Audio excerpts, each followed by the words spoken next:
मी पासून आम्ही आणि आम्ही पासून आपण पर्यंत प्रवास करणाऱ्या सर्व मान्यवरांचं आणि उपस्थित प्रेक्षक हो, तुम्हा सर्वांचंही या देखण्या कार्यक्रमात मनपूर्वक स्वागत. प्रेक्षक हो, प्रशासकीय अधिकारी आणि त्यांची कारकीर्द, त्यांचं वैविध्यपूर्ण आव्हानात्मक काम, त्यांच्या भोवती असलेलं वलय, त्यामुळेच तर आपल्या प्रत्येकाला त्यांच्याबद्दल कमालीची उत्सुकता असते. ही उत्सुकता अगदी विद्यार्थी दशेपासून असते. म्हणजे बघा, कलेक्टर किंवा जिल्हा पोलीस प्रमुख कुठल्या तरी कार्यक्रमात दिसणं, त्यांचं भाषण ऐकायला मिळणं म्हणजे अगदी आनंदाचा प्रसंग. त्या लाल दिव्याच्या गाड्या, ते खटाखट झडणारे सलाम, ते लोकांचं मागे पुढे धावणं, हार तुरे, वा, आपणही अगदी असंच व्हावं असं स्वप्न आपण तेव्हापासूनच बघायला लागतो, नाही का? पण रसिकजन हो, चंद्राचा एक भाग जसा आपल्याला कधीच दिसत नाही, तशीच या अधिकाऱ्यांच्या संपूर्ण जीवनाची ओळख आपल्याला होत नाही. आज आमची कहाणी आपली कहाणी या पुस्तकाच्या प्रकाशनासाठी आपण जमलो आहोत. हे पुस्तक म्हणजे चरित्र किंवा आत्मचरित्र किंवा भले बुरे अनुभव सगळ्यांसमोर मांडून भावनिक आधार किंवा सहानुभूती मिळवण्याचा पुसटचा प्रयत्नही नाही. विशिष्ट मूल्य उराशी कवटाळून चालणाऱ्या एका सनदी अधिकाऱ्याची आणि त्यांच्या कुटुंबाची वाटचाल या पुस्तकात आहे. मगाशी म्हटलं तसं चंद्राचा एक भाग आपण नेहमीच बघतो, तसंच या सनदी अधिकाऱ्यांच्या व्यावसायिक जीवनाचा प्रवास आपण कुठल्या ना कुठल्या माध्यमातून ऐकलेला किंवा वाचलेला असतो. पण ही वाटचाल बाहेरून जेवढी ग्लॅमरस दिसते, तेवढीच ती ठेचकाळायला लावणारी आणि मनांना जखमा करणारीही असते. टेबलाच्या पलीकडे बसून अमुक एक गोष्ट व्हायलाच पाहिजे असं आक्रमकपणे म्हणणाऱ्यांना टेबलाच्या पलीकडेही किती अडचणी असतात याची क्वचितच जाणीव असते. या ग्लॅमरस आयुष्याचा दुसरा भाग अतिशय संतुलित आणि संयमितपणे मांडणारं पुस्तक म्हणजे आमची कहाणी आपली कहाणी. कार्यक्रमाची सुरुवात आपण दीप प्रज्वलनाने करूया. दीप प्रज्वलनासाठी मी सगळ्या मान्यवरांना आमंत्रित करते.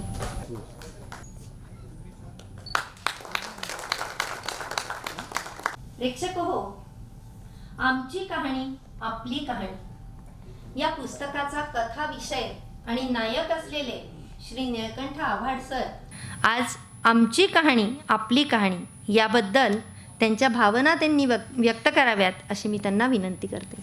आमचे परममित्र आणि स्नेहालयचे संस्थापक प्रमुख डॉक्टर गिरीश कुलकर्णी, राजहंसचे निर्मिती प्रमुख श्री शिरीष शेवाळकर, आणि आज आपण जिच्या परिश्रमामुळे या कार्यक्रमासाठी एकत्र झालो आहोत ती प्राजक्ता. तर या सर्वांचं मी स्वागत करतो. अत्यंत आनंदाचा असा दिवस यासाठी आहे की प्राजक्ताचं स्वप्न होतं की या पुस्तकाचा जो कार्यक्रम करायचा तो नगरमध्येच झाला पाहिजे, आणि तो आमच्या गुरुजनांच्या, मित्रपरिवारांच्या, आप्तेष्टांच्या उपस्थितीमध्ये इथं होतो आहे. आणि तुम्ही सर्वजण आवर्जून या कार्यक्रमाला उपस्थित राहिलात, त्यामुळं सुरुवातीलाच मी तुमचं स्वागत करतो आणि माझ्या वतीनं, कार्यक्रमाच्या माझ्या वतीनं तुमचा आभारही व्यक्त करतो. न्यू आर्ट्स कॉलेज आणि कॉमर्स कॉलेजची मॅनेजमेंट त्यांनी अगदी आनंदाने या कार्यक्रमासाठी हा हॉल उपलब्ध करून दिला आणि सर्व व्यवस्थापनाची जबाबदारी घेतली, त्याचा मी खास आवर्जून उल्लेख करतो. मीडियाचे रिप्रेझेंटेटिव्ह जे आलेत त्यांचे मी स्वागत करतो. राजहंसाचे मी विशेष आभार यासाठी मानतो, बोरसे सरांचे आणि राजहंसाचे, की श्री ग माझगावकरांनी जी एक माणूसमधून परंपरा सुरू केली होती की समाजातील सर्व विचारधारांना, विचारप्रवाहांना एक व्यासपीठ मिळावं, जी पुढं दिलीप माझगावकरांनी अत्यंत यशस्वीपणे चालवली. त्याच्यामध्ये जे डॉक्टर बोरसेंचं जे योगदान आहे ते अत्यंत मोलाचं आणि महत्त्वाचं आहे असं मला वाटतं. आणि ते आपल्याला माहिती आहे की ते साहित्याचे नाही तर ते माणसांचे आणि मुलांचे डॉक्टर आहेत आणि सर्जन आहेत. तर त्यामुळं त्यांच्या एका सर्जिकल स्टँडर्ड्समधून किंवा सर्जिकल प्रिसिजनच्या स्टँडर्डमधून प्राजक्ताचे जे पुस्तक आहे ते पास झालं याचा एक निश्चितपणे अभिमान वाटतो की डॉक्टर बोरसेंनी हे पुस्तक पास केलं आणि त्यांनी राजहंस प्रकाशित करणार हा जो निर्णय घेतला तो अत्यंत अभिमानाची अशी बाब होती प्राजक्तासाठी सुद्धा. कारण जी 2013-14 पासून तिने जी मेहनत त्या पुस्तकावरती घेतली आणि त्याचे वेगवेगळ्या अनुभवांनुसार वेगवेगळ्या विचारांनुसार जिथं जिथं संपर्क येत गेला त्यानुसार ते पुस्तक विकसित होत गेलं.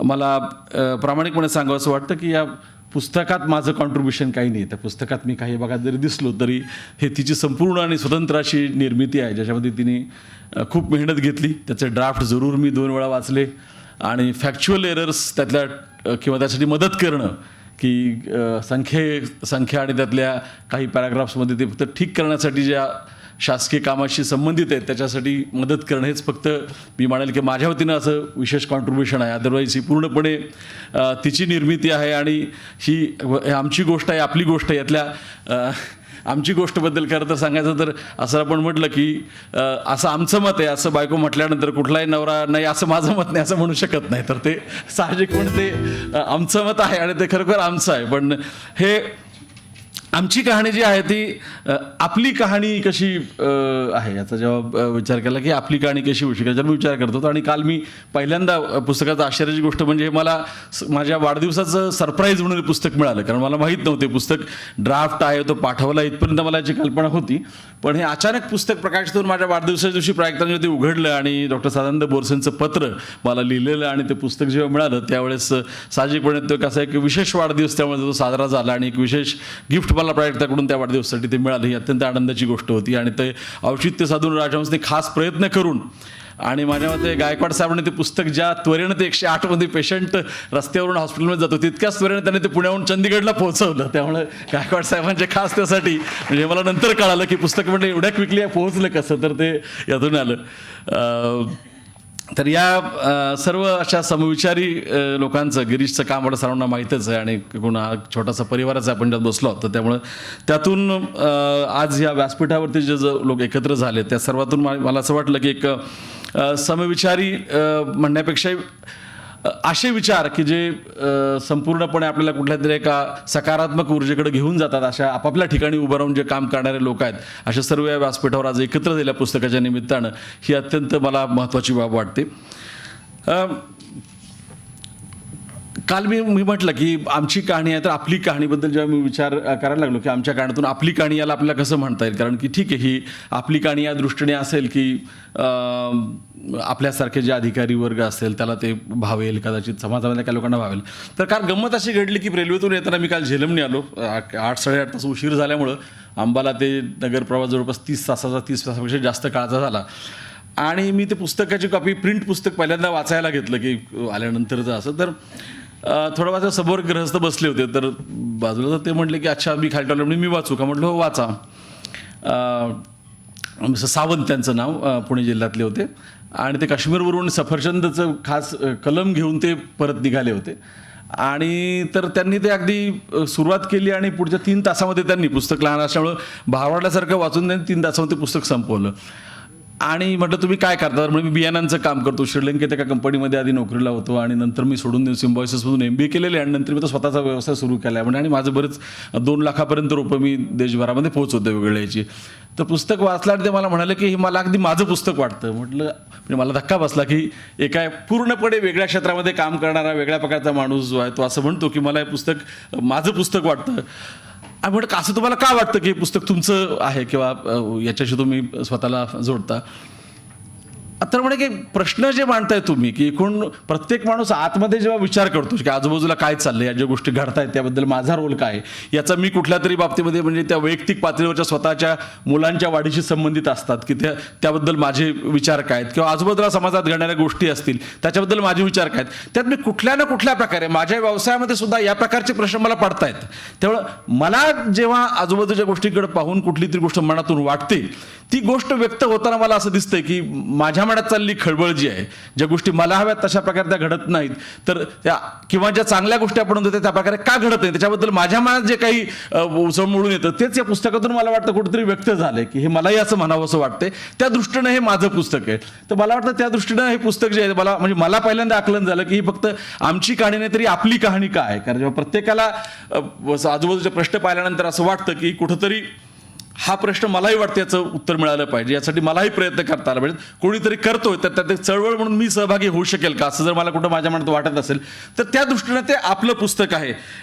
हा मला वाटतं याच्यामधला अत्यंत महत्त्वाचा मुद्दा जो मलाही एक प्रकारे जर पाहिला तर मी असं म्हणेल की काल वेगळ्या प्रकारे उमगला माझ्या दृष्टीने काम करताना. कारण पुस्तकामध्ये असं मी त्याचा नायक चैत्रनायक असं आहे असं मला वाटत नाही. ते एक स्वतंत्र पुस्तक आहे. त्याच्यावर येस ऑब्व्हियसली माझी पत्नी सहधर्मचारिणी जेव्हा लिहिल त्यावेळेस ऑब्व्हियसली आमच्या आयुष्यात घडणाऱ्या गोष्टी त्याच्यामध्ये येत आहेत. पण त्यात कुठेही ती कुठल्या नायकाची कथा सांगणं या गोष्टीचा मला मुळातूनच तसा पटत नसल्यामुळं आणि प्रायक्तालाही ते पटत नसल्यामुळं, कारण मी सांगितलं की पुस्तकावर माझा कुठलाही आरोप नाही, त्याच्यामध्ये कुठलाही हक्क नाही, कारण मी त्यातला कुठलाही विचार किंवा शब्द त्यातला बदललेला कुठल्याही प्रकारे नाही आहे. ते स्वतंत्रपणे तिचं पुस्तक आहे पूर्णपणे. त्यातले विचार जे आहेत ते साहजिकपणे त्याच्याशी मी सहमत आहे. तिच्या मधून आमच्या चर्चेमधून ते आले आहेत आणि कुठल्याही विषयाबद्दल तुम्ही वेगळ्या प्रकारे बघू शकतात. कुठली दोन माणसं एकच गोष्ट एकच प्रकारे बघत नाहीत, त्याला कंगोरे असतात आणि ते प्रत्येकाच्या व्यक्तिमत्वातून वेगवेगळ्या प्रकारे ते बाहेर येतात. त्या प्रकारे त्यातून ते तिच्या व्यक्तिमत्वातून या गोष्टीकडे बघण्याचा जो दृष्टिकोन आहे तो बाहेर आलेला आहे. आणि गंमतीची गोष्ट म्हणजे असं कधी झालं की आम्ही बसलो आणि ती पुस्तक लिहिते म्हणून आम्ही चर्चा केली, असं कधीही घडलेलं नाही. हे जे प्रसंग निवडले गेले तिनं जे काही उदाहरण म्हणून दिले असतील ते तिने एक बघितले त्यावरून निवडले, किंवा मी इतर लोकांशी चर्चा करतोय म्हणून ते निवडलेत, किंवा कधीतरी तिच्याशी बोलताना उल्लेख झाला म्हणून ते निवडले गेलेत. म्हणजे असं सूत्रबद्ध प्रकारे पुस्तक लिहायचं म्हणून यात कुठला प्रकार आलेला नव्हता. त्यामुळं तिने जे 2013-14 पासून 2020 पर्यंत जी मेहनत घेतली आणि ज्या प्रकारे या गोष्टी तिने एकत्र केल्या ते बघून मलाही आश्चर्य वाटलं की खरंच यातून एक चांगल्या प्रकारची चळवळ, चांगल्या प्रकारचा विचार जो होते. कारण माझ्या दृष्टीने काम करणं हा फार सोपा मार्ग आहे. अत्यंत जेव्हा आपण जे आजूबाजूला चाललंय याचा विचार करतो आणि हे चाललंय ते बरोबर चाललंय का, आणि ते नसेल तर ते योग्य करण्यासाठी मी काय करू शकतो. तर माझ्या दृष्टीनं एक यार्डस्टिक जी आहे ती अत्यंत सरळ आणि साधी असते, ती सोपी आहे. की आपल्या देशाला जर एक घटना, कॉन्स्टिट्यूशन, संविधान जर आपण एक स्वीकारलंय आणि we all agree to something, आपण सर्व त्याच्याशी 26 नोव्हेंबर 1949ला आपण जेव्हा असं म्हटलो की we the people of India, आम्ही या देशाचे नागरिक जेव्हा या गोष्टींसाठी सहमत होऊन आमचा देश या प्रकारे चालावा म्हणून हे संविधान आम्ही स्वतःला देतोय, आपण अडॉप्ट केलं, तेव्हाच माहिती हा प्रश्न आपल्या दृष्टीनं संपला होता. आपल्याकडे एकच मार्ग उरला होता, तो म्हणजे आपल्याला जर असं वाटलं की आपण जे ठरवलंय ते कुठेतरी आपल्याला बदललं पाहिजे किंवा हे वेगळ्या मार्गाने झालं पाहिजे, तर आपल्याकडे सर्वात साधारण जो उपाय होता तो आपण 100पेक्षा जास्त वेळा आतापर्यंत करून पाहिला की आपण we go back to our constitution, आपण पुन्हा तिथं जातो आणि त्याच्यामध्ये आपण अमेंडमेंट करतो, त्याच्यामध्ये आपण संशोधन करतो आणि सांगतो की या संशोधनानुसार आम्हाला असं वाटतं की आधी आम्ही हा विचार केला होता, पण काळाच्या प्रवाहामध्ये पुढे गेल्यानंतर आणि आजपर्यंतची वाटचाल पाहिल्यानंतर आम्हाला कुठेतरी असं वाटतं की यामध्ये या संशोधनाची गरज आहे आणि इथून पुढे आम्ही हे असं करण्याचा निर्णय घेतो. ही एक साधारण प्रक्रिया आहे. आणि देशातला कुठलाही कायदा ज्यासाठी कुठलंही प्रशासन नसेल, ते तुम्ही कलेक्टर म्हणून काम करत असेल, कोणी जिल्हा पोलीस प्रमुख म्हणून काम करत असेल, एखादा म्युन्सिपल कमिटीचा कमिशनर काम करत असेल, आयुष्यातल्या कुठल्याही क्षेत्रामध्ये तुम्ही जेव्हा काम करत असाल किंवा तुम्ही सामान्य नागरिक म्हणून तुम्ही तुमच्या आयुष्यामध्ये जेव्हा करत असाल, तर त्या दिलेल्या अथॉरिटीज, कारण कुठलाही कायदा जो आहे तो कॉन्स्टिट्यूशननुसारच असायला पाहिजे, संविधानानुसार नसला कुठलाही कायदा आपल्या देशामध्ये अनकॉन्स्टिट्यूशनल म्हणून सुप्रीम कोर्ट त्याला डिक्लेअर करू शकतं आणि तो करतं. त्यामुळे प्रत्येक गोष्ट जी आपण करतो ती आपल्या संविधानामध्ये कुठेतरी बसली असते. साधे साधे कायदेसुद्धा जे आपण रोजच्या जीवनामध्ये अंमलात आणतो, अगदी 144ची ऑर्डर सुद्धा असेल जी आपण CRPC-नुसार जबाबबंदीचे आदेश सुद्धा जो काढतो, तो सुद्धा कॉन्स्टिट्यूशनशी जर तो नसेल, त्यातून जर आपल्याला असं वाटत असेल यातून लोकांचे काही मूलभूत हक्क आहेत त्याच्यावर गदा येते, तर कोर्ट त्याला सुद्धा सेट असाइड करू शकतं. त्यामुळे जेव्हा आपण एक अशी चौकट स्वतःसाठी निर्माण केली आणि एक आपल्या फाउंडिंग फादर्सनी, देश ज्यांनी घडवलं त्यांनी जेव्हा आपलं एक व्हिजन दिलं की या व्हिजननुसार आपण चालायचं आणि आपण एक समाज म्हणून, एक व्यवस्था म्हणून याच्यामध्ये चालायचं, तेव्हा खरं तर त्याच्यामध्ये मिनिमम एक इंटरफिरन्स किंवा मिनिमम कन्फ्युजन आपल्या मनामध्ये असायला हवं प्रशासनामध्ये काम करताना का आयुष्यात कुठल्याही क्षेत्रामध्ये. म्हणजे तुम्हाला जर असं वाटत असेल की माझ्या घरावर मला तरी 10 वाजल्यानंतर लाऊडस्पीकर चालवायचा आहे, तर ते चूक आहे, ते होऊ शकत नाही. कारण ते यासाठी होऊ शकत नाही कारण जेव्हा आपण संविधान दिलं आणि संविधानानुसार आपण एक कायदा आणला आणि त्या कायद्यामध्ये नुसार आपण पुढे अशी तरतूद केली की रात्री 10 नंतर या कारणांसाठी आपण ऑर्डर काढली की लाऊडस्पीकर चालणार नाहीत, तर आपण जेव्हा असं म्हणतो की नाही मला तो चालवायचा, तेव्हा वैयक्तिक पातळीवर कुठेतरी आपण थेट इनडायरेक्टली त्या संविधानावर हल्ला करत असतो की मी ज्या गोष्टीसाठी स्वतः ॲग्री झालोय, ज्या गोष्टी मी मान्य केल्या ती घटना स्वतःला देताना की त्यानुसार बनलेले कायदे आणि त्यानुसार दिलेले हक्क, अधिकार आणि जबाबदाऱ्या मी पार पाडेल, तेव्हा ते मी पाडत नाही. म्हणजे हे अगदी लहान गोष्टी जेव्हा मी माझ्या घरातलं गटाराचं पाणी रस्त्यावर सोडतो तेव्हा सुद्धा मी हीच गोष्ट करत असतो, कारण की हाच सुद्धा रस्त्यावर डॅमेज करणं हा जर गुन्हा असेल तर कायद्यानं, तर तो कायदा सुद्धा कुठंतरी त्या कॉन्स्टिट्यूशननुसारच आलेला आहे. तेव्हा आपण जेव्हा आपल्या आयुष्यामध्ये कुठलाही निर्णय घेतो तेव्हा त्या कायद्यानुसार घेतो, जे कायदे त्या घटनेनुसार बनलेले आहेत. आणि जेव्हा त्या कायद्याशी आणि तुम्ही घेत असलेला निर्णय याच्यामध्ये जेव्हा अशा शक्ती प्रयत्न करतात की तुम्ही तुमचे निर्णय हे त्या कायद्यानुसार घेऊन येत, तेव्हा संघर्ष निर्माण होतो. आणि तो संघर्ष जेव्हा तुम्ही असं ठरवता की नाही मी एक भूमिका घेतली, मी ठाम आहे की मी यानुसार काम करेल, ठीक आहे, इंटरप्रिटेशनचा स्कोप आहे, तुम्हाला मॅच्युरिटीने तुम्हाला गोष्टी जुळवून घ्याव्या लागतात, दॅट इज फाईन. पण त्यासाठी तुम्हाला ते कायदे तोडायची गरज पडत नाही, कारण तुम्ही त्यातून अशा प्रकारे त्याच्यामधून मी जरा पळवाटा म्हणत नाही, अशा प्रकारे मॅच्युअर सोल्युशन, कारण रोज तुम्ही या गोष्टी इंटरप्रिट करत नाही, एक मॅच्युअर सोल्युशन तुम्ही त्यातून काढता आणि पुढं जाता. पण जेव्हा अशी परिस्थिती येते की लोकांची असेल, लोकप्रतिनिधींची असेल, कारण देशामध्ये आपल्याला ही गोष्ट मान्य केली पाहिजे की आपण कायदे मंडळाला अधिकार दिलेत की तुम्ही कायदे करायचे, आणि कायदे मंडळाला जो अधिकार दिला आपण कायदे करण्याचा, तर आपण दिलेल्या निवडून दिल्या लोकप्रतिनिधींच्या माध्यमातून दिलेला आहे. आणि त्यामुळं कुठलाही अधिकारी कुठल्याही कायद्याची अंमलबजावणी करताना जर असं आपल्याला वाटत असेल की हा त्याची योग्य प्रकारे अंमलबजावणी करत नाही, तर आपल्याकडे सर्वात सोपं उत्तर काय आहे की आपण लोकप्रतिनिधींच्या माध्यमातून तो कायदे मंडळातून बदलवू शकतो. म्हणजे इतकी आपली साधी सरळ अशी प्रक्रिया आहे. पण ती न करता आपला कायम प्रयत्न असा असतो की हे तिथपर्यंत योग्य नाही, कारण आम्हाला पटते की कायदा योग्य आहे, पण आम्हाला तो मोडायचा आहे किंवा त्यानुसार काम करायचं नाही. म्हणजे ते मोठ्या चौकटीचा जो आपला प्रश्नचिन्ह जे ते इथं येऊन उपस्थित होतं. त्यामुळे आपण जेव्हा आजूबाजूला चालणाऱ्या गोष्टी बघतो त्यावेळेस आपण दोन गोष्टींचा जर विचार केला, एक तर त्या घटनेनुसार जे कायदे मी केले त्यांची अंमलबजावणी मी करायला हवी, किंवा हे जे अधिकारी नेमलेत ज्यांना लोकांनी दिलेल्या करामधून पगार मिळतो, हे अधिकारी सरकारने नेमलेत, हे यांचं काम त्या कायद्यानुसार करतायत का? आणि जर मला असं वाटत असेल हे जे काम करतात ते योग्य करतात, पण त्यातून काही गोष्टी मला जाचक वाटतात, तर मी लोकप्रतिनिधींच्या माध्यमातून ते कायदे मंडळाकडून बदलून घेतोय का? ही प्रक्रिया जेव्हा समाजाचा एक आमूलाग्र बदल घडवू शकते, जेव्हा याच्या समजून घेण्यातून मी स्वतःचं काम करू शकतो. त्यामुळे म्हटलं की माझं काम सोपं आहे, मी ते करत जातो आणि त्यातून गोष्टी घडतात. हे काम चालू असताना साहजिकपणे तुम्हाला अनेक प्रश्नांचा म्हणजे सामना करावा लागतो. आणि असं करताना आपण म्हणतो की असं सूर्यांनी म्हटलंय की एक ठिकाणी की झूट बोलून आयुष्य कोणालाही सजवता येतं, अशी आमंत्रणं आम्हालाही आली नाहीच असं नाही. झूट बोलून कोणालाही आयुष्य सजवता येतं अशी आमंत्रणं आम्हालाही आली नाहीच असं नाही. पण शेवटी ते म्हणतात की अशा बेईमान उजेडात एक वाद जपून नेताना विस्ता स्वतःला सावरलंच नाही असंही नाही. तर त्यामुळे माझ्या हा विचार घेऊन जेव्हा आपण काम करू, आणि हा विचार हे पुस्तक तुम्हाला करायला लावेल आणि ते प्राजक्ताच्या पुस्तकाचं यश असेल असं मला वाटतं. एवढं बोलून मी माझं लांबलेलं प्रास्ताविक थांबवतो. धन्यवाद. प्रत्येकाच्या मनातली खळबळ व्यक्त करणारं पुस्तक आमची कहाणी आपली कहाणी. मी काही करू शकतो का असा प्रश्न हे पुस्तक निर्माण करतं आणि आपल्या नित्य जगण्यातल्या अनेक प्रश्नांना जाऊन भिडतं. रसिक प्रेक्षक हो, रोजच्या आपल्या आजूबाजूला तशाही अनेक घटना घडत असतात. कधी त्याकडे आपलं लक्ष जातं आणि कधी जाणीवपूर्वक दुर्लक्षही होतं. पण काही व्यक्ती अशा घटनांकडे सजगतेने बघत असतात, त्यासाठी जाणीवपूर्वक नेटाने प्रयत्न करतात. झपाटलेपण हा जणू त्यांच्या व्यक्तिमत्वाचा एक भावच असतो. अहमदनगर, स्नेहालय आणि गिरीशजी कुलकर्णी हे असंच एक अतूट नातं आहे.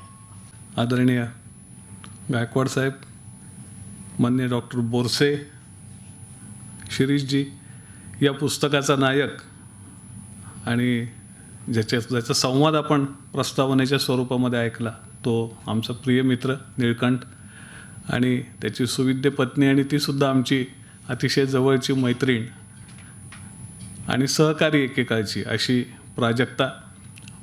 या ठिकाणी समोर इतके मान्यवर आहेत, गुरुजन आहेत, गुरुवर्य आहेत, सर्व खेर सर आहेत, काळे सर आहेत, खूप मान्यवर आहेत, देवडे सर आहेत. खरं तर या सर्वांच्यामुळं जो प्रवास झाला त्याचं नाव आहे स्नेहालय. आणि या प्रवासामध्ये सुरुवातीपासूनच गोरे कुटुंब, आमचे माधव काका, काकू, प्राजक्ता यांचा खूप सहभाग राहिलेला आहे. आणि अनेकांचा सहभाग राहिला आहे.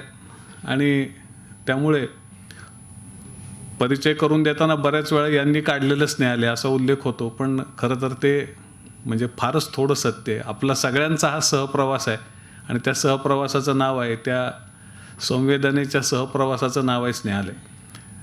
मला खूप आनंद झाला ज्यावेळेला मी 2018मध्ये निळकंठकडे अमेरिकेमध्ये गेलो आणि प्राजक्ता आणि निळकंठ यांच्या सहवासामध्ये मी राहिलो आणि काही संवाद या सगळ्या पुस्तकाच्या अनुषंगानं झाला. कारण जो पुस्तकाचा मूळ विषय आहे की बाहेरून दिसणारं एका सनदी अधिकाऱ्याचं आयुष्य आणि प्रत्यक्षामध्ये असणारा त्याचा कॅनव्हास, याच्यामध्ये खूप एक विरोधाभास आहे, खूप मोठं अंतर आहे. आणि वरकरणी दिसतंय की लाल दिव्याच्या गाडीमध्ये सनदी अधिकारी जातोय, त्याला खूप सलाम मिळत आहेत, आदबीनं लोक उभे आहेत आणि तो खूप मोठे निर्णय घेतो, हे सगळं दिसत असतं. पण ही एक प्रकारे हा एक काटेरी मुकुट आहे आणि जसे अधिकार मिळतात, जशी प्रतिष्ठा मिळते, तसा हा मुकुटही डोक्यावर घालायला लागतो. आणि ज्या खुर्चीवर तुम्ही बसत असता ते सिंहासन देखील काटेरीच असतं. आणि हा सगळा प्रवास या पुस्तकामध्ये फार ताकदीनं प्राजक्तानं मांडलेला आहे. याच्याविषयी मला स्वतःला खूप आनंद वाटतो. एक नवीन मराठीमध्ये अनेक चांगलं प्रकारचं साहित्य येतं आहे, तशा अनेक प्रकारच्या त्याच्यामध्ये भावना, व्यथा, वेदना, वंचितांच्या वेदना, असं सगळं साहित्यामध्ये येत गेलं. आपण पाहतो मागच्या 50 वर्षांच्या प्रवासामध्ये. पण हे पण एक आयुष्य आहे जे सनदी अधिकाऱ्याचं असतं, त्याच्या कुटुंबियांचं असतं. ते पण समाजाला समजण्यासाठी म्हणून एक चांगलं कसदार असं साहित्य या पुस्तकाच्या रूपानं आपल्या मराठी साहित्यामध्ये अवतरलेलं आहे. जेव्हा राजहंस प्रकाशन एखादं पुस्तक काढतं त्याचवेळी तो एक ब्रँड आहे, ती एक राजमुद्रा आहे की ते पुस्तक उत्तम दर्जाचं असणार आणि त्याच्यामध्ये काहीतरी लोकांच्या विचारांना चालना देणारं, चेतना देणारं, जे आत्तापर्यंत अज्ञात आहे ते लोकांपर्यंत घेऊन जाणारं असा एक विषय त्याच्यामध्ये असणार, हे तर गृहीतच असतं. आणि त्यामुळं राजहंस प्रकाशनाने जेव्हा या पुस्तकाची एक प्रकारे प्रकाशनासाठी निवड केली तर प्राजक्तानं अतिशय उत्तम प्रकारे हा जो निळकंठच्या आयुष्याचा कॅनव्हास सगळा आपल्यासमोर मांडलेला आहे, त्याचा दर्जा काय असेल याविषयी कोणाच्याही मनामध्ये कोणतीही शंका ही राहण्याचं कारण देखील उरलं नाही. आपल्या देशामध्ये एकूणच प्रामाणिक माणसाचं आयुष्य फारच कठीण आहे आणि तो प्रामाणिक माणूस जर सनदी अधिकारी असेल तर ते किती कठीण असेल याची आपण खरं तर कल्पना करू शकणार नाही. कारण की तिथे बसल्यानंतर लक्षात येतं की एकीकडे सामान्य माणसं आहेत, खूप ध्येयवादानी. आता मला निळकंठचा सगळा प्रवास आठवतो, सारडा कॉलेजपासूनचा 11वी 10वी 11वीपासूनचा ते थेट ॲग्रिकल्चर कॉलेज आणि पुढचा त्याचा सनदी सेवेतला प्रवास, याचा आम्ही मित्र म्हणून साक्षीदार पण राहिलो. सतत संवाद आमचा होतच राहिला आणि अनेक गोष्टी समजत राहिल्या.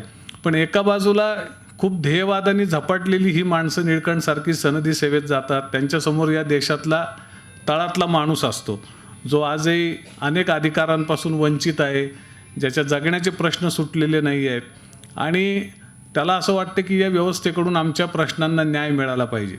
आणि दुसरीकडे ज्यांच्या सोबतीनं हा सगळा राज्यकारभाराचा गाडा चालवायचा असतो त्यांना हे लोक दिसतातच असं काही नाही, त्यातल्या बहुतेक लोकांना पुढच्या निवडणुका दिसत असतात.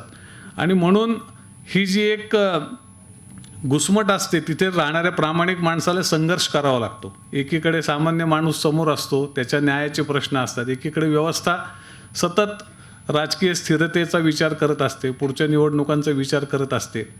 आता ह्याच्यावर काही लोक समायोजन करू शकत नाहीत. मग आपण पाहतो की काही लोक प्रामाणिक अधिकारी असतात आणि आपण त्यांच्या सतत होणाऱ्या बदल्यांविषयीच बोलत असतो की आता त्यांची इथून तिथे बदली झाली.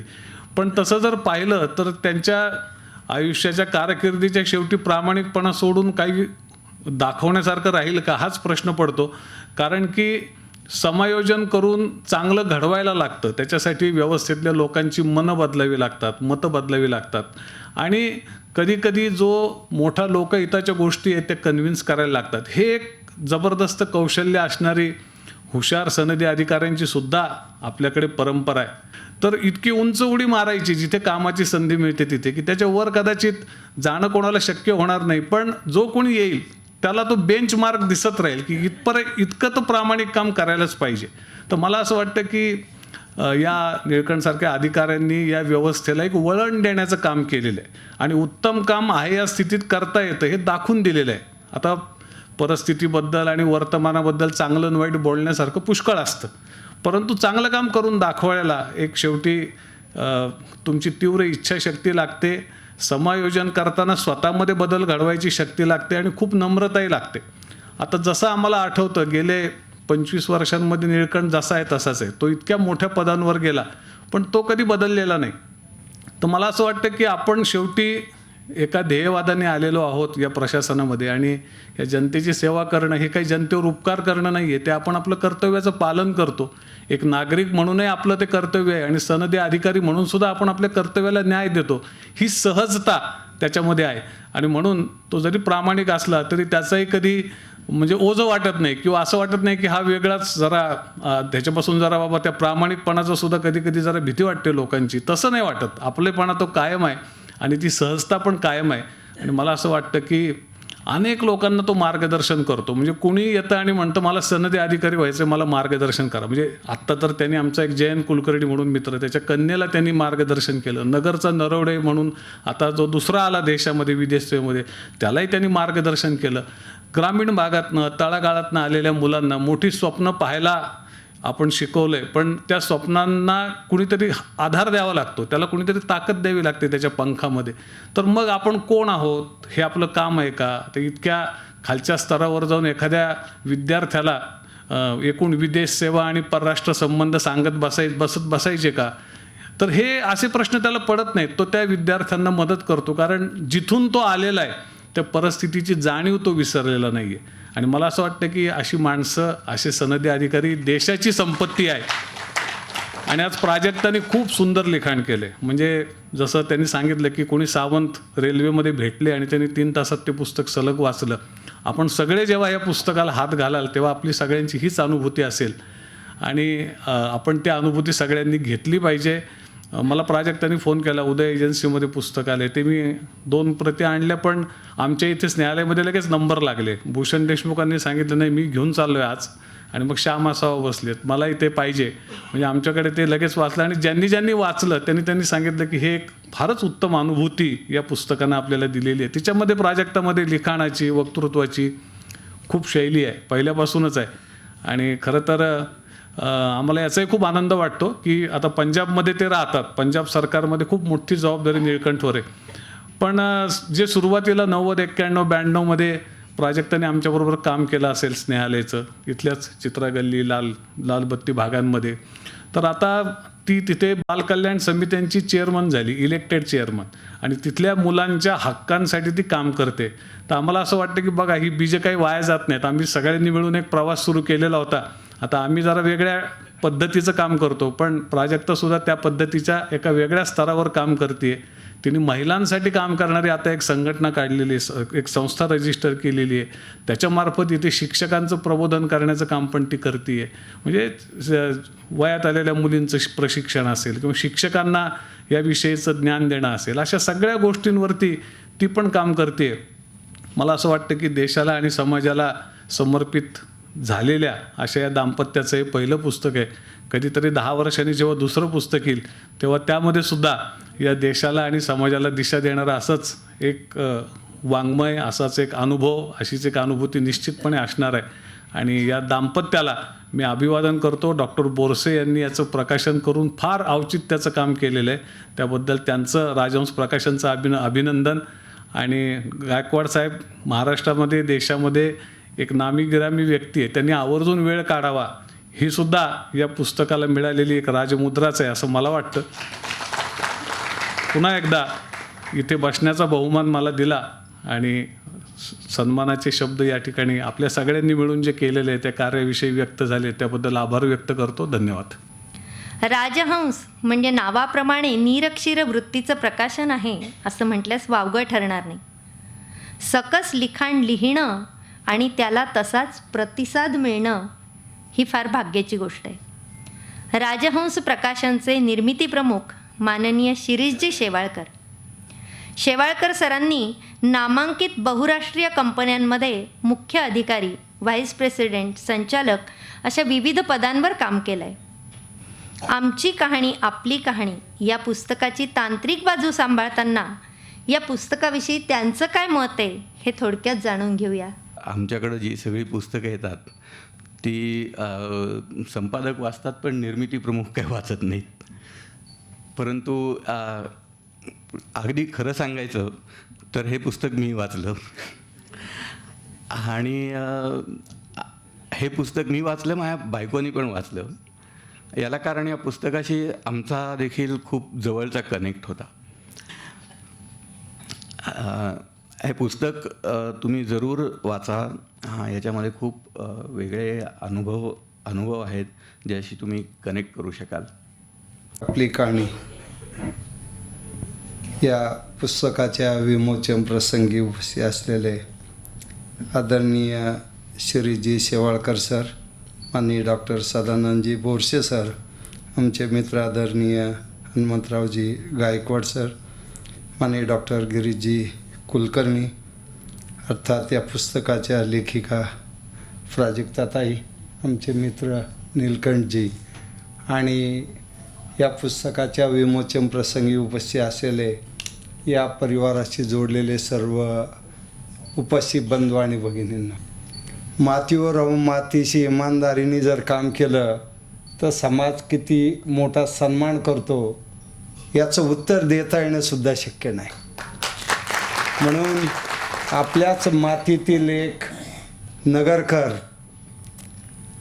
एवढी उंच भरारी घेतात की पंजाबचं प्रशासन उत्तम आणि सुंदर पद्धतीने चालवून दाखवतात. ते आदरणीय नीलकंठजी, खरं म्हणजे त्यांचा हा अनुभव हा प्रशासनाचा आहे आणि त्यांनी प्रशासनात त्यांचा संघर्ष, घरातला संघर्ष याची जी मांडणी केलेली आहे ती मांडणी म्हणजे आजचं पुस्तक आहे.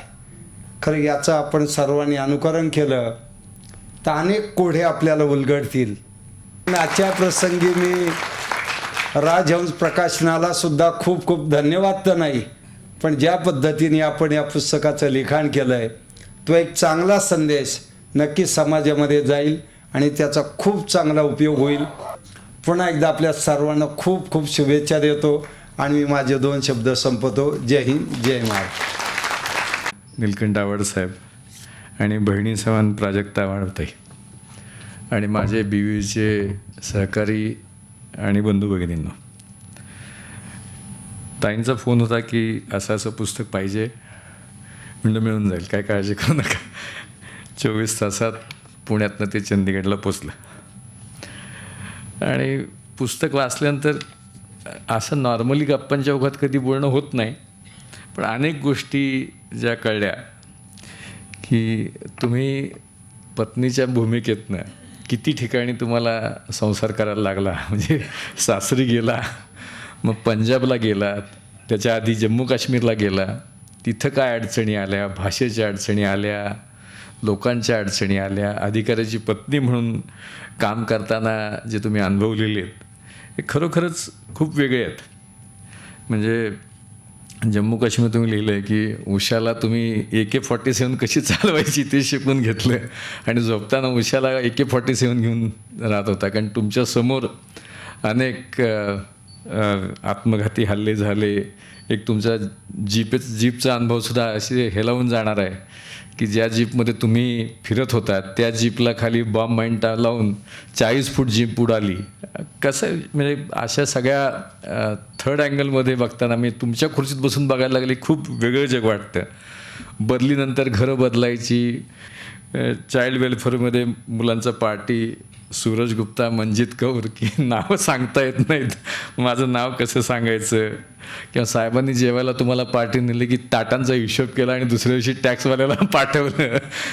पण माझ्या मनात एक कायम राहायचं की आपण IASला बसलोच नाही. वडिलांची इच्छा होती, पण साहेबांसारखे मित्र अतिशय वेगळ्या अँगलनी हे काम करतायत, निष्ठेनं करतायत, कुठल्याही अपेक्षेविना करतायत आणि सभोवताली एवढी जंजाळ आहेत. म्हणजे तुम्ही लिहिले पंजाबमध्ये कसे लोक असतात, ते असतं एक पण दाखवतात 100. म्हणजे सगळे दिखाऊ दुनियेच्या मागं पळणाऱ्या जगांमध्ये तुम्ही तिथं राहून आपली वास्तवता टिकवताय आणि वाढवताय आणि तसेच संस्कार मुलांच्यावरती झाले. दोन्ही मुलं एकदम जबरदस्त आहेत, हुशार आहेत.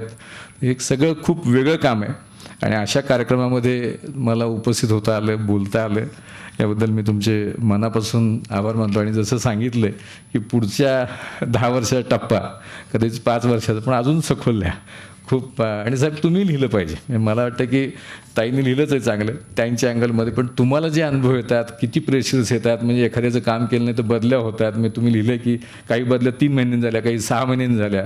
तर हे म्हणजे त्रास खूप आहे, पण तुम्ही वेगळं काम करताय, खूप वेगळं काम करताय. आणि ह्याला सगळीकडं म्हणजे भौतिक ह्याच्यात नसतं, पण परमेश्वराकडे ह्या सगळ्याची मोजदाद होत असते चांगल्या कामाची. आणि ही लाखो लोकांच्या आयुष्यात तुम्ही बदल घडवताय. अशीच ताकद परमेश्वर तुम्हाला देव, अशी परमेश्वरचरणी प्रार्थना व्यक्त करतो आणि थांबतो. धन्यवाद. आणि व्यावसायिक भाग सांभाळत असूनही वेचक आणि वेधक निवडण्याची सवय असल्याने आमची कहाणी शिरीष सरांनाही आपली कहाणी वाटली. प्रेक्षक हो, प्रगतीची किरणं, नव्या पिढीच्या नव्या गरजा, त्यांच्यापुढे उभ्या ठाकणाऱ्या नव्या प्रश्नांची नवी उत्तरं, नव्या शक्यता, या साऱ्यांचा मागोवा घेणारी पुस्तकं राजहंसच्या यादीत समाविष्ट व्हायला लागली. राजहंसच्या आधीच्या दालनांना विज्ञान, पर्यावरण, अंधश्रद्धा निर्मूलन अशा अन्य विभागांचीही जोड मिळाली. ललित वाङ्मयातल्या नव्या नावांना आणि नव्या प्रवाहांना राजहंसनी प्रथित यश साहित्यिकांच्या हातात हात घालून पुढे आणलं.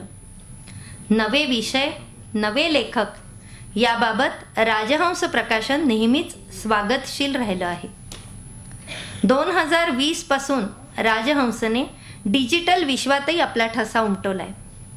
या सर्वांच्या माध्यमातून वाचकांपर्यंत पोहोचणं हाच मुख्य उद्देश. या सगळ्या कामगिरीमुळे आत्तापर्यंत राजहंस प्रकाशनला राष्ट्रीय आणि राज्य पातळीवरच्या विविध पुरस्कारांनी सन्मानितही करण्यात आले. राज्यातील आणि राज्याबाहेरील मराठी वाचक जोडण्यासाठी पुण्याबरोबरच इतर शहरांमध्येही राजहंसचा शाखा विस्तार झालेला आहे. आज राजहंसचे डॉक्टर सदानंद बोरसे कार्यक्रमाचे अध्यक्ष म्हणून आपल्याला लाभले आहेत. डॉक्टरांनी BJ मेडिकल कॉलेज पुणे येथून MBBS आणि MS ची पदवी प्राप्त केली आहे. 1977 पासून माणूस या साप्ताहिकामध्ये स्तंभलेखनाचं काम ते करतात. तसंच राजहंस ग्रंथवेदमध्ये भाषा विचार या सदरात त्यांचं लेखन चालू आहे. 1985 पासून राजहंस प्रकाशनासाठी डॉक्टर संपादनाची जबाबदारी यशस्वीपणे पार पाडतायत. याशिवाय विविध वर्तमानपत्र आणि नियतकालिकांमधून स्फुटलेखन, साहित्य, विज्ञान, संगीत, नाट्य, चित्रपट या क्षेत्रांमध्ये रस असल्यामुळे या विषयाशी संबंधित पुस्तकांच्या संपादनाचं कामही डॉक्टरांनी केलं आहे. योद्धा सर्जन, मंडेला ही त्यांनी स्वतः लिहिलेली पुस्तकं, तर वीरप्पन विरुद्ध विजयकुमार, ठाकरे विरुद्ध ठाकरे, भगतसिंगचा खटला, देश माझा मी देशाचा ही त्यांची काही अनुवादित पुस्तकं आहे. आज आमची कहाणी आपली कहाणी याबद्दल त्यांच्या भावना त्यांनी व्यक्त कराव्यात अशी मी त्यांना विनंती करते.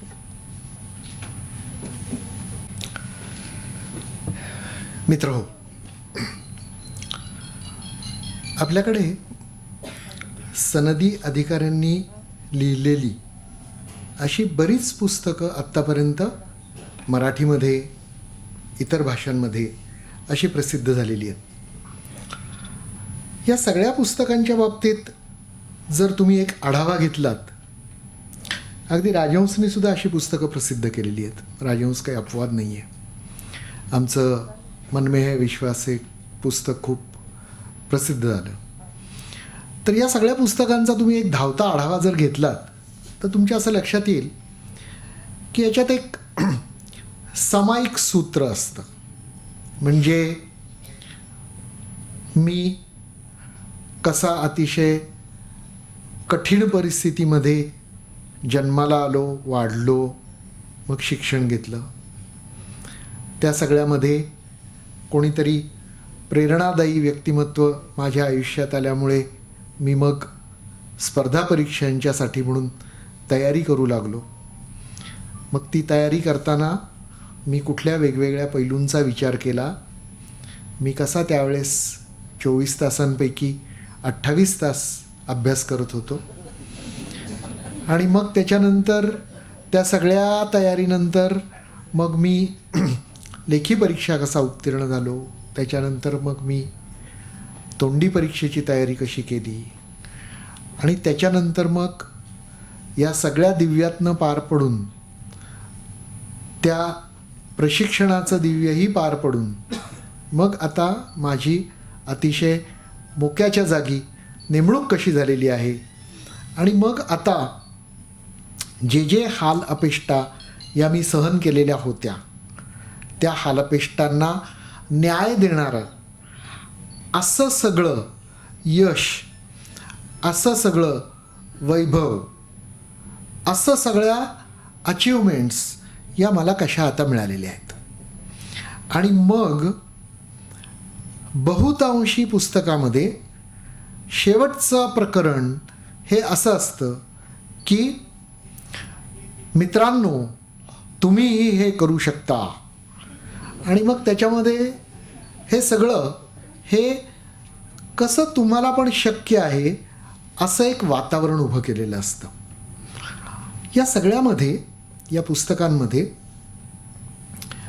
एका बाजूला एक खूप गुलाबी चित्र उभं केलेलं असतं, पण दुसऱ्या बाजूला त्याची काटेरी बाजू, जी काटेरी बाजू ही अगदी परीक्षेपासून सुरू होते आणि पुढे प्रशिक्षणाच्या नंतर, नियुक्तीनंतर सुद्धा कदाचित नोकरी संपेपर्यंत किंवा काही वेळेला तर नोकरी संपल्यानंतर सुद्धा खूप मोठ्या प्रमाणावर त्रास देऊ शकते, हे कुठल्याही पुस्तकात सांगितलेलं नसतं.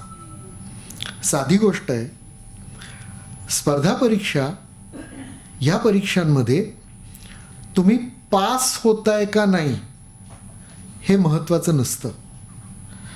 बाकीच्या सगळ्या परीक्षांमध्ये, पदवी परीक्षा असो, पदव्युत्तर परीक्षा असो, बाकी सगळ्या परीक्षांमध्ये तुम्ही उत्तीर्ण होताय ना, या गोष्टीला खूप महत्त्व असतं. स्पर्धा परीक्षांमध्ये या गोष्टीला महत्त्व नसतं, अशा अर्थी की स्पर्धा परीक्षेमध्ये तो संगीत खुर्चीचा खेळ असतो.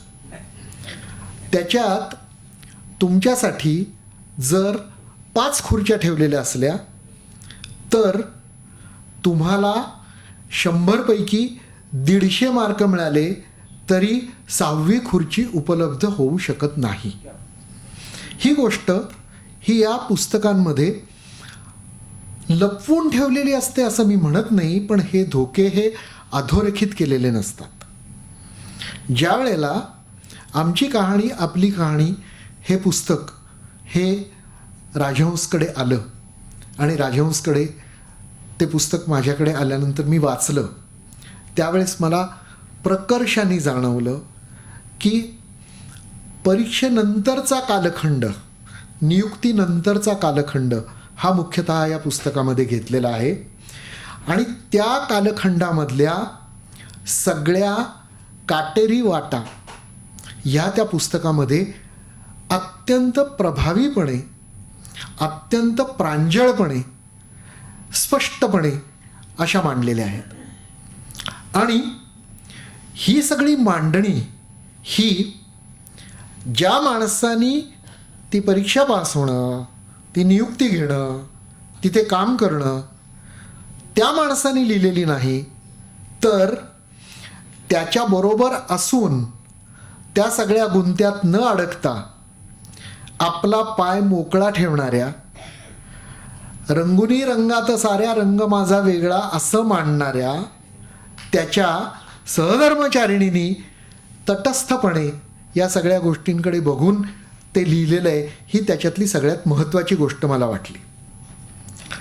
एका बाजूला निळकंठराव हे मॅडमचे साहेब आहेत, दुसऱ्या बाजूला ते प्राजक्ताताईंचे जीवीचे जीवलग आहेत, आणि त्याही त्यांच्या खऱ्याखुऱ्या सहधर्मचारिणी आहेत. त्यामुळे त्यांनी लिहिलेला मजकूर, त्याच्यातला शब्दनशब्द त्यांनी घेतलेले अनुभव, त्यांनी त्या अनुभवांकडे ज्या नजरेने पाहिलेलं आहे ती नजर, त्यांचा दृष्टिकोन, ही प्रत्येक गोष्ट ही मला या पुस्तकाच्या बाबतीत अतिशय मोलाची वाटली.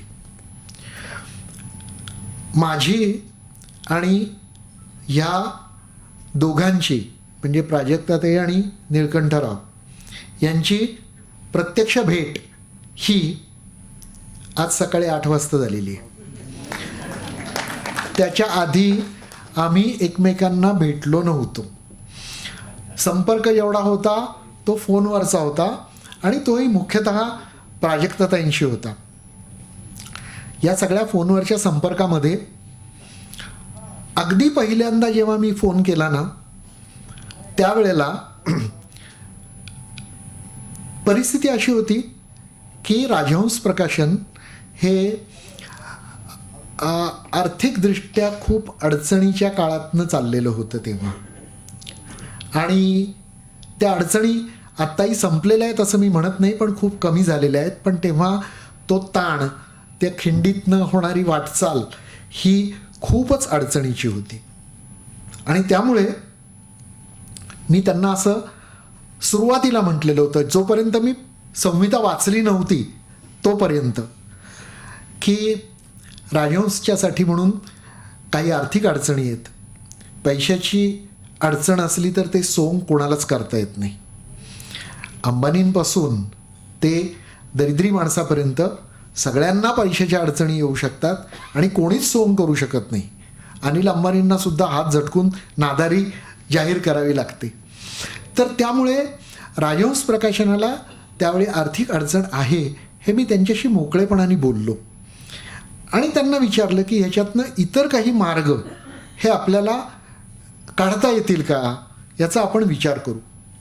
त्या दृष्टीने त्यांनी पुण्याच्याच एका संस्थेशी बोलणं केलं आणि सांगितलं की तुम्ही राजहंस प्रकाशनाला जाऊन भेटा आणि त्या आर्थिक अडचणीतनं काही मार्ग काढता येतोय का पहा. त्याप्रमाणे ते संस्थेचे प्रतिनिधी हे राजहंसला भेटायला येणार होते. पण ते यायच्या 2च दिवस आधी मी ती संहिता वाचली आणि त्याच वेळी निर्णय घेतला की कितीही आर्थिक अडचण असली, काय वाटेल ते झालं, तरी हे पुस्तक हे राजहंसच्या व्यासपीठावरनं प्रकाशित व्हायलाच पाहिजे. त्या संस्थेचे प्रतिनिधी येण्याच्या आधीच मी प्राजक्ताताईंना फोन करून कळवलं होतं. त्या चंदीगडला, आम्ही पुण्याला. पण मी त्यांना सांगितलं की राजहंस प्रकाशन हे पुस्तक हे नक्की प्रकाशित करणार. मी फक्त तुम्हाला वेळेची खात्री देऊ शकत नाही, याचं कारण काही अडचणी आहेत. त्यांनी अतिशय उदारपणे आणि उमदेपणाने मला सांगितलं की माझी थांबायची तयारी आहे. राजहंस जर ते प्रकाशित करणार असेल तर मी तेवढा वेळ थांबण्याला तयार आहे. आणि आमची ती त्या पुस्तकाशी संबंधीची सफर ही सुरू झाली. त्या पुस्तकाच्या पूर्ण सफरीमध्ये मी निळकंठरावांशी कधी बोललो नाही.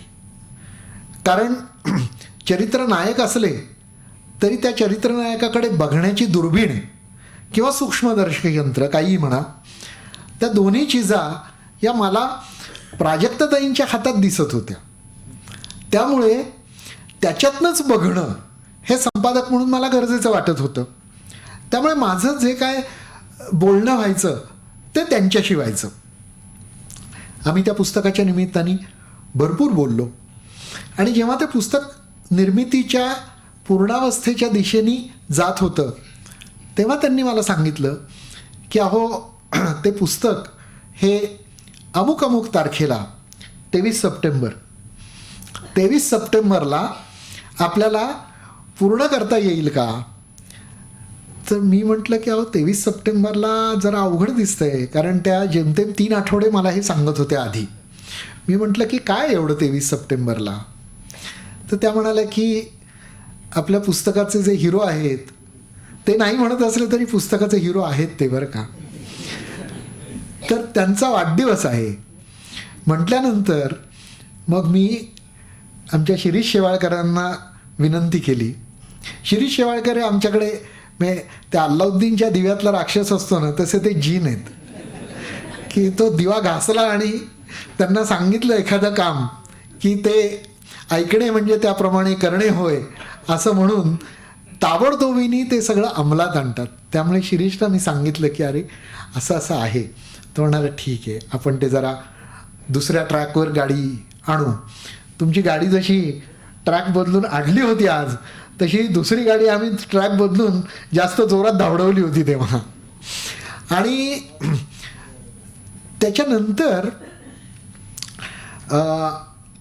22 सप्टेंबरला मला त्यांचा फोन आला, प्राजक्ताताईंचा, की तुमचं पुस्तक मिळालं आहे मला, पण मी आज काही ते उघडू शकत नाही. याचं कारण मला ते उघडण्याचा मुहूर्त हा उद्याचाच हवा आहे, 23चा हवा आहे. म्हटलं ठीक आहे. त्यांनाही माहिती नव्हतं की त्या पत्राच्या सोबत मी निळकंठरावांसाठी म्हणून एक पत्र लिहिलेलं होतं. असे ऑकेजन फार कमी येतात ना, की संपादनाच्या बाबतीत आमच्याकडे पद्धत अशी आहे की लेखकाला संपादक पत्र लिहितात. तर त्याच्यामुळे ती वहिवाट पाळायची म्हटली तर मी प्राजक्ताताईंना पत्र लिहायला हवं होतं. पण पुस्तकाचा चरित्रनायकच आपल्याला उपलब्ध होतोय अशी वेळ कधी येणार ना.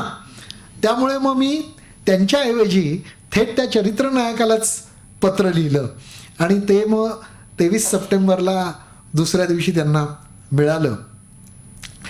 राजहंसच्या निर्मितीच्या बाबतीत एका गोष्टीची आम्हाला 99.99 खात्री असते की लेखकाला किंवा लेखिकेला ते पुस्तक हे आवडेल. आता या पुस्तकाच्या बाबतीत झालं असं की मुळातलं बाळच इतकं सुदृढ आणि गुटगुटीत होतं की त्याला आंगडं टोपडं आम्ही कसंही घातलं असतं तरी काही फार फरक पडला नसता.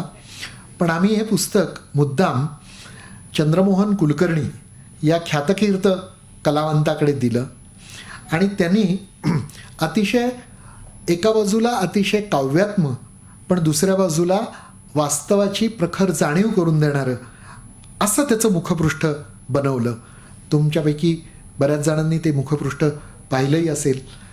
निळ्या भोर पार्श्वभूमीवर खाली ध्वज फडकणारी पांढऱ्या रंगाची ॲम्बॅसेडर, त्याच्यावर लाल दिवा आणि त्याच्यावरती क्षितिजाच्या पलीकडे जे आभाळ पसरलेलं आहे त्या निळ्या आभाळामध्ये एक चंद्र.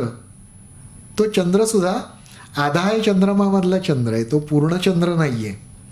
आणि त्या चंद्राच्या जोडीला एक त्याला शोभेसी अशी चांदणी, असं अतिशय नयनमनोहर आणि तितकंच त्या पुस्तकाच्या संपूर्ण मूडशी अत्यंत चांगल्या पद्धतीने जाणारं असं मुखपृष्ठ चंद्रमोहननी बनवून दिलं आम्हाला. त्यांची कारकीर्द ही आत्ता साधारणतः अर्ध्यावर आलेली आहे.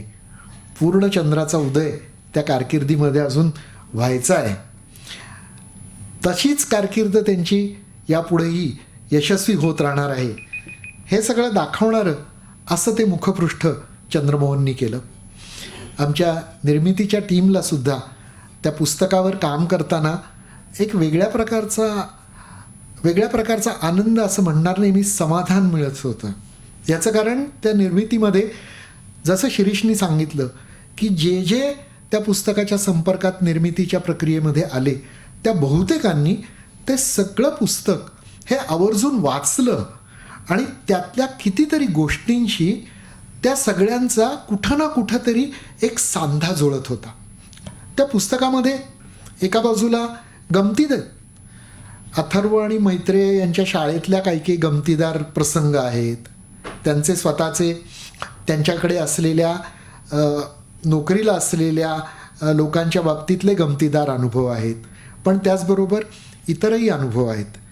मगाशी सरांनी उल्लेख केला, गायकवाड सरांनी, की गाडीचा प्रसंग काश्मीरमधली घटना आहे. मला वाटतं काश्मीरमध्ये त्यांच्या गाडीतून त्यांनी कितीतरी वेळेला सफरचंदाच्या बागा, फुलांचे ताटवे, झुळझुळ वाहणारे प्रवाह, हिमशिखरं अशा गोष्टी बघण्यासाठी म्हणून छोट्या छोट्या ट्रिप्स केलेल्या होत्या, छोटे छोटे प्रवास केलेले होते. त्या गाडीबरोबर त्यांचं एक भावनिक नातं जुळलेलं होतं. आणि सुदैवाने त्या गाडीमध्ये ते दोघं नसताना आणि दुर्दैवाने त्यांचा चालक हा ती गाडी चालवत असताना भूसुरुंगाचा स्फोट झाला आणि त्याच्यात त्या गाडीच्या ठिकऱ्या उडाल्या. त्याच्यात त्या चालकाला सुद्धा प्राण गमवावे लागले. इतकी अनिश्चितता सगळ्या बाबतीतली, ही धोकादायक परिस्थिती एका बाजूला, इतक्या मोठ्या रुंद अशा या पटामध्ये अनेक प्रकारचे अनुभव, अनेक प्रकारचे विचार, अनेक प्रकारच्या भावना या प्राजक्ताताईंनी व्यक्त केलेल्या आहेत. आणि त्यातल्या कितीतरी गोष्टींशी आपण सामान्य माणसं म्हणून आणि कुठल्याही इतर भारतीय नागरिक जो असेल, किंबहुना मी तर म्हणेन की भारत सोडूनच द्या, जगातली जी सुजाण आणि विचारी व्यक्ती असेल ती या सगळ्या अनुभवांना सामोरं गेल्यानंतर त्या अनुभवाशी, त्या अनुभूतीशी अतिशय सहजरित्या त्याच्यात सहभागी होऊ शकेल. त्याला असं वाटेल की जणू काही समान सूर छेडणारे दोन सलग लागलेले तंबोरे हे झंकारतायत. या पुस्तकातला आणि माझ्या मनातला तंबोरा हा एका सुरात लागलेला आहे. त्यामुळे हे पुस्तक हे राजहंस प्रकाशनासाठी एक अतिशय मोलाचं आणि महत्त्वाचं पुस्तक असं ठरणार आहे. मगाशी स्वाती रानड्यांनी उल्लेख केला आणि गायकवाड सरांनीही उल्लेख केला की पुढचं पुस्तक गायकवाड सर म्हणाले 10 वर्षात येऊ द्या, त्या म्हणाल्या 5 वर्षात येऊ द्या. पण हा पाळणा इतका लांबवण्याची गरज नसते. त्यामुळे तुम्ही हे मध्यंतर हे कितीही कमी केलं तरी चालेल. तुमच्या लेखणीची चटक ही राजहंसला लागलेली आहे आणि तो नरभक्षक वाघ जसा शोधात फिरत असतो ना, तसं राजहंस पण मोत्याच्या चाऱ्याच्या आणि कसदार दुधाच्या शोधात हिंडत असतं. त्यामुळे तुमच्या लेखणीतनं उतरलेल्या नवीन पुस्तकाची राजहंसला नेहमीच प्रतीक्षा असेल आणि तेही इतकंच नाही तर याच्याहून सरस आणि कसदार लाभेल याची मला खात्री आहे.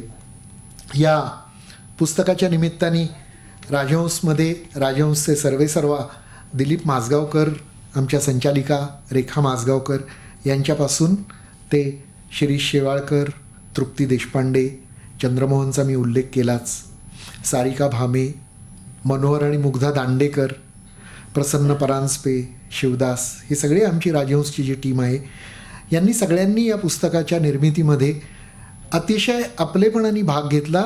याचं कारण मी तुम्हाला म्हटलं तसं की हे पुस्तक बहुतेकांनी आवर्जून वाचलेलं होतं आणि प्रत्येकाच्याच मनाला ते भिडलेलं होतं. या पुस्तकाच्या निमित्ताने मी 4 ओळी प्राजक्ताताईंसाठी म्हणून आपल्यापुढे सादर करतो आणि थांबतो. व्यथा जनांची नाकारावी भ्रष्ट व्यवस्था प्रथा असे. ही प्रथाच बनलेली आहे आपल्याकडे या भ्रष्ट व्यवस्थेची.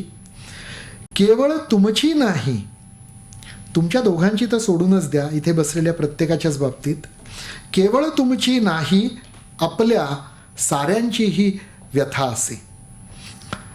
लोकशक्ती आणि लोकशाहीचा रथ हा जगन्नाथाचा. प्राजक्ताताईंनी, आणि मी अर्थातच असं मानतो की निळकंठरावांचा सुद्धा त्याला पाठिंबा आहे, की केवळ लोकप्रतिनिधींवर सोडून किंवा सनदी अधिकाऱ्यांवर विसंबून राहून या सगळ्या गोष्टी, हे सगळे बदल घडत नसतात. तर या सगळ्या गोष्टींच्या बाबतीत रस घेणं, त्याच्यावर लक्ष ठेवणं, त्या बदलांसाठी प्रयत्न करणं ही त्यांच्यासारखीच आपली पण जबाबदारी आहे, आपलंही ते कर्तव्य आहे. ही गोष्ट जेव्हा बहुतेकांच्या मनामध्ये उमलून येईल, दुसऱ्या कोणी सांगून ते होत नसतं, तुमच्या मनामध्ये ते उमलून यावं लागतं. तर तशी लोकशक्ती ही जेव्हा उभी राहील तेव्हा लोकशक्ती आणि लोकशाहीचा रथ हा जगन्नाथाचा ओढा याला साथ मिळावी. या सगळ्यांची साथ हा रथ ओढायला जेव्हा मिळेल तेव्हा क्षीण सरावा हातांचा, हाताला जो क्षीण येत असतो तो त्यांनी नाहीसा होईल आणि सगळ्यांचंच जीवन हे समृद्धीच्या विकासाच्या वाटेच्या दिशेने चालू लागेल. धन्यवाद.